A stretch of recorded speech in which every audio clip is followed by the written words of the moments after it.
a random sample. Like this hasn't been excavated here. So, you know, I mean, that's pretty hard.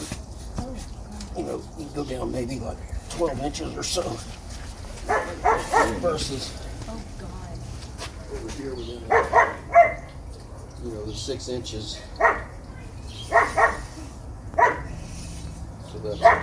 So all that's gonna just drop right underneath there.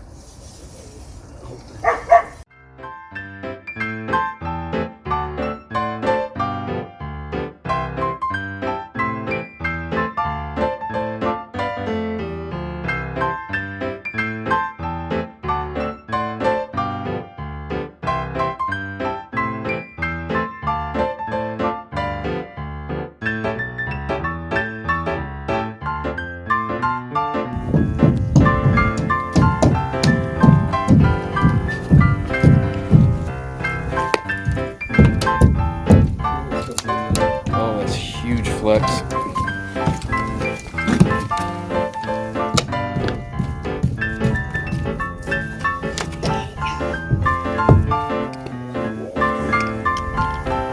Walls aren't supported.